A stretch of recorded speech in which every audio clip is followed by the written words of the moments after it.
Welcome to Generations Woodcraft. My name is Jesse. I want to welcome you to the shop for the first time.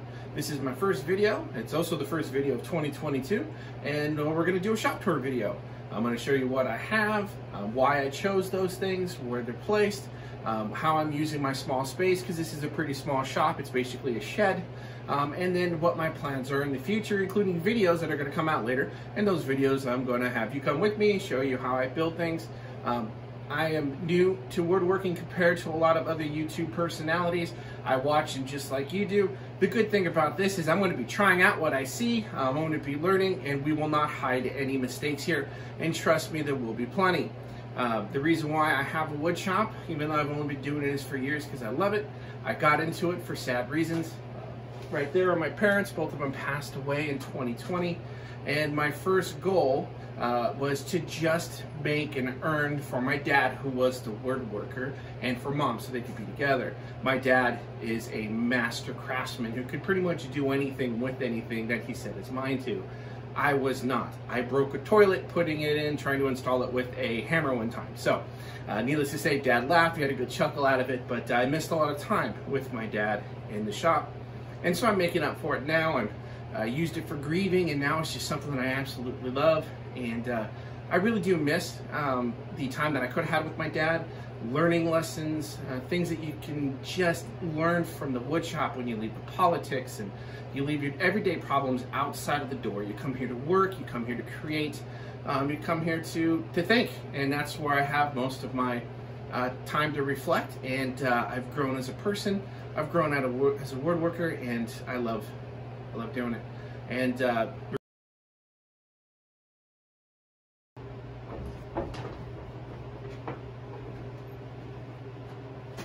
as soon as you walk into my shop, which is about 20 feet by 12 feet, you'll notice that besides the unfinished portion, I got some of my larger clamps here.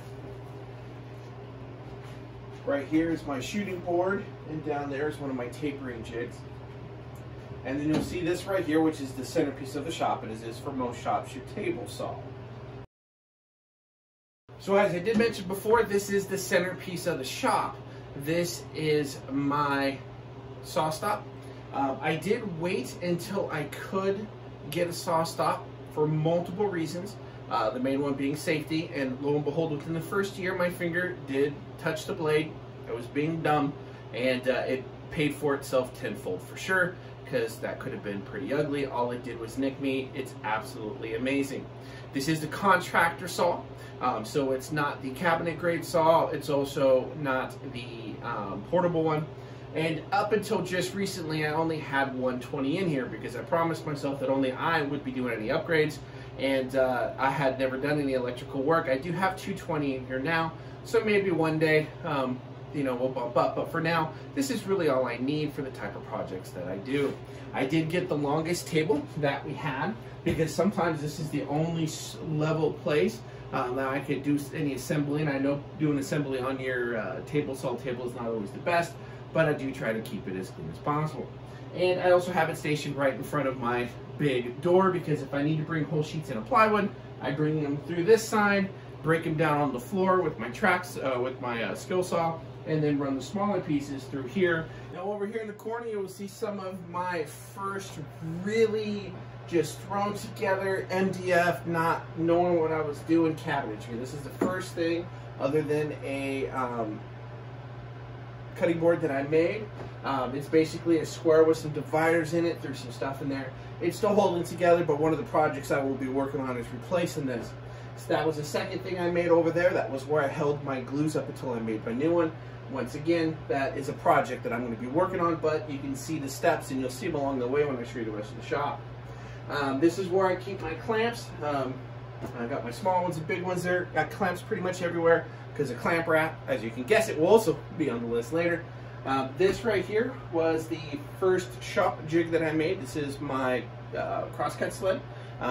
Absolutely fantastic.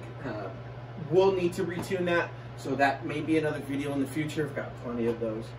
This is where I keep my micro jig. This is where I keep my extra brakes. This is where I keep my dado stack and my feather board. Once again, I do recommend all the safety features for the table saw, especially for someone as silly as me. Now below here you will see this is just a table. There are 3 total tables in the shop that belong to my dad. After my dad passed away, I wanted to keep as much of his tools in shop as I could. Now, Dad had some fantastic power tools, all grizzly, all like, you're talking industrial grade, in his really big 100-foot shop, but those things needed to be sold. So I've been kind of keeping the ones that I could keep, mostly not any of the power tools, but his hand tools, and then from there I worked up myself. But I did keep as much of his shop furniture as I can. Being generations woodcraft, although I did not get to spend any time in the shop with my dad, at least not the way that I or he would want, he is here with me and having some of this furniture. Sadly enough, this doesn't do anything. So eventually what I'm going to do in my first project video is actually going to be making a drawer that goes underneath here, so I can replace those 2 MDF cabinets that I mentioned earlier, and also save some space because I want to put some extra stuff up there.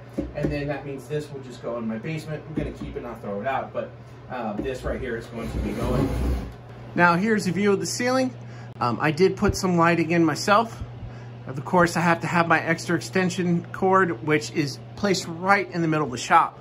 The best part about that is that I could pretty much put any of my hand tools in there. Now, for now, the best place I have to put sheet goods that are either half sheet, full sheet, or smaller bits of sheet good is up here in the roof above my table saw. Not anything special to look at, but it does hold, and I always have a place to put my large sheets. Alright, so this is a one-man shop. It's just me. So basically I leave the center of the shop open, which you'll see when we do a wide frame here. This back wall is where I keep the tools that I have purchased along the way. Of course, I got my rigid sander here, which is both the belt sander and the spindle sander. Pretty much anyone that I've watched on YouTube either has or started off with one of these. It's fantastic. Right down there is my DeWalt planer, and of course, since just like you're going to be watching YouTube videos just like I did, right here, I have my flip cart. For my first time making a flip cart, it wasn't bad. There's some things that I would fix on it, and then when I make my next flip cart, definitely going to improve, but did make a flip cart. This right here is my bandsaw. This bandsaw here is from Grizzly. It's this basically the 14-inch one that they have. I'm going to be getting an extension for it soon. I don't do a whole lot of ripping wood, but I do want to get into that, breaking it down on bigger logs and things like that. So I will need to increase the size on this. But I absolutely love having this for what I use it for. You'll see right here that I got all of my blades. These blades are going to be going into the cabinet I'm going to make for underneath the table saw, so that's going to go away. I got all my different types of sanding paper here, which will also go into another spot when I make it. And I went with pegboard because I knew I would be upgrading, so I just have my saws. Some of these are my dad's saws, which hadn't been used in a while because Dad was a power tool man after a while. And then my Japanese saws, and then I did just get a Veritas dovetail saw today. I want to kind of check and see what the differences are, which one's more comfortable, which will also one day be a video. Now when you get to the corner over here, you're going to see kind of just a weird variety of stuff over here, kind of what I've done. This was already in here. This is just a metal rack, so I decided to keep it. This was a piece of furniture from a kid's room we were going to throw away, but it happened to work out beautifully to mix up my wood that I use for cutting boards and various products. These I just built a little while ago, once again out of MDF because I had it around. These drawers are just here for my screws, nuts, and bolts. Over here, these were also my dad's, and I have those sit right there as well. Those are smaller screws and nuts, machinery and things like that, but they're in there. Down here, I got things like my hot glue gun. I got my nail gun. I got all my drill bits. Right here is my skill saw, and over there, behind that, I have a chair hidden away. And then I got some electrician's tools. They're actually my son's, so we have 3 generations of tools in here. My son's electrician tools, my wood tools, and also my dad's wood tools. Over here, you're going to see my docking station. Not anything special. I did make this. This was the first time that I used, there's zebra wood right here, but and then of course MDF because I had a bunch hanging around. This is where I keep my dowel max. Also on top of here, I did do veneer for the first time. I never finished it because it's shop furniture, but it was just a practice there. More clamps. As I said, I got clamps everywhere, including pipe clamps. And then up here I have my spade bits and my other bits there. And of course, another shop project video in the future, we'll be making some furniture. This is my dad's drill press, which I think he got, as you can tell, it's pretty old. The drill press is still running pretty good right now. Gonna have to make a table for it. Right here you will see my one of the drawers I made, walnuts. It's also got some splines in it. I'm a little prouder of this one than most of my other products because it came out good. Here's where I have all my personal PPE. Of course, AC, which isn't being used right now.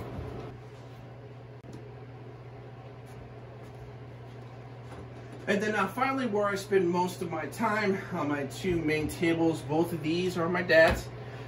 This is my 6-inch jointer.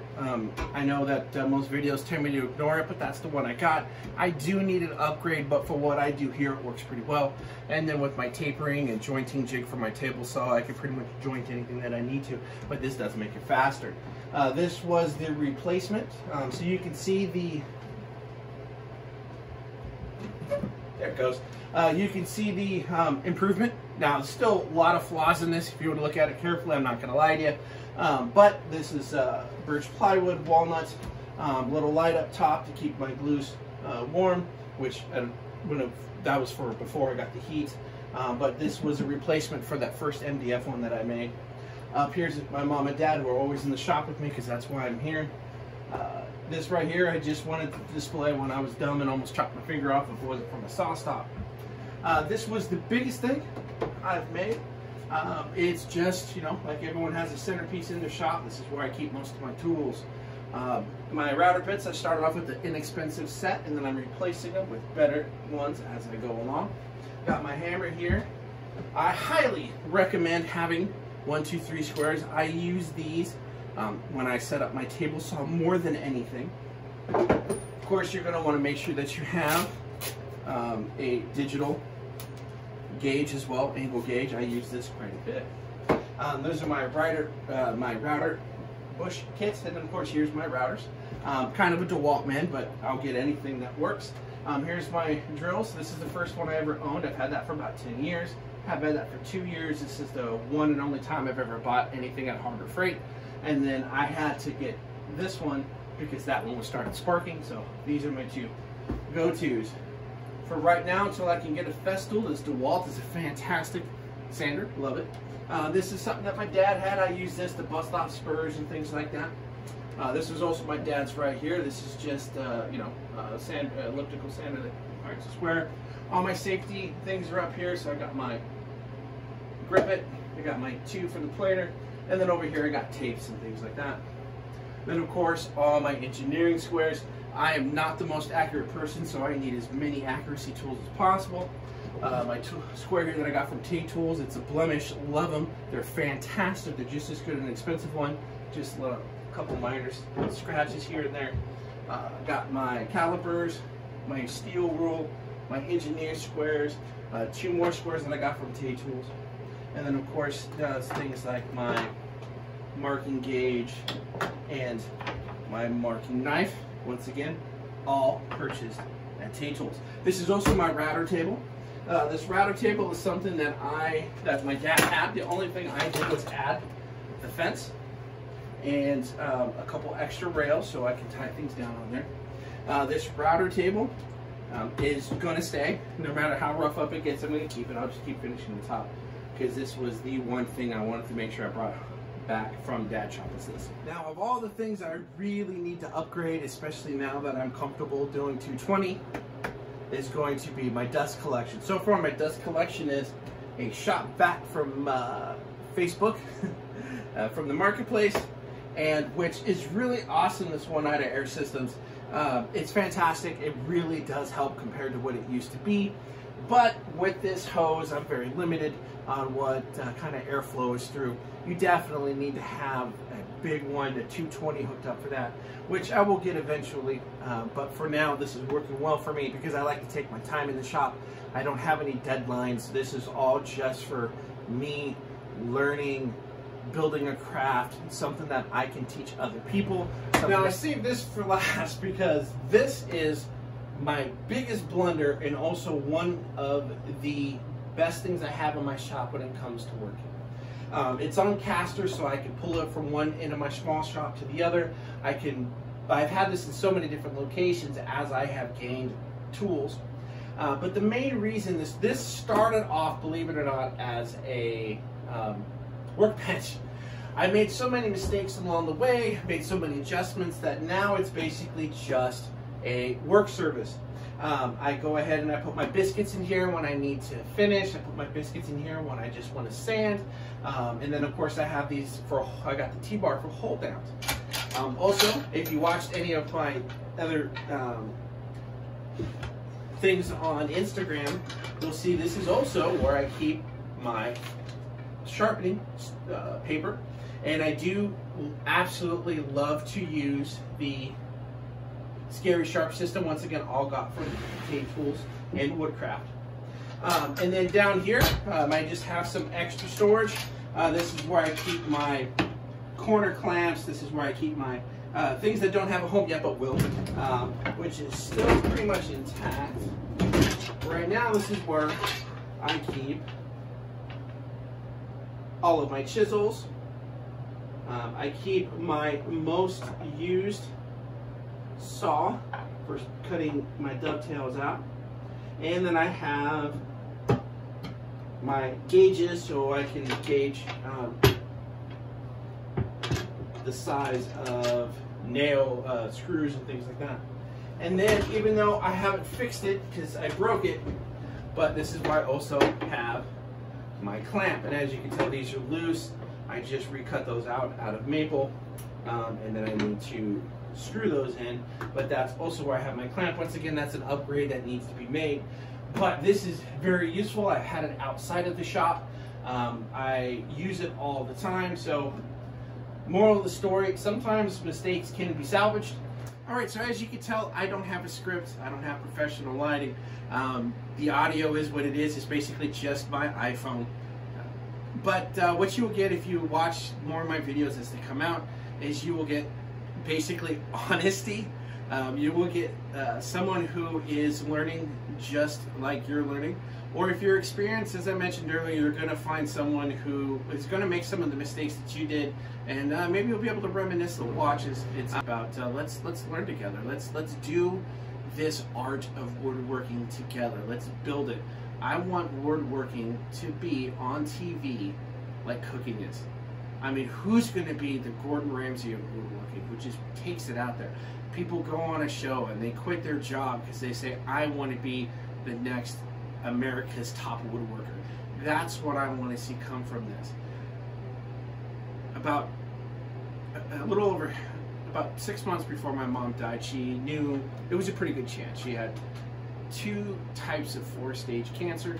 So my mom, she stopped working, and she spent the last months of her life doing what she wanted to do. She even died how she wanted to die.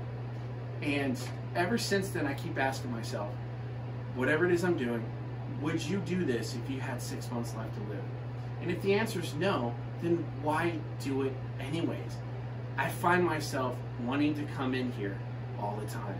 Family first, but I'm not lying, this shop comes second.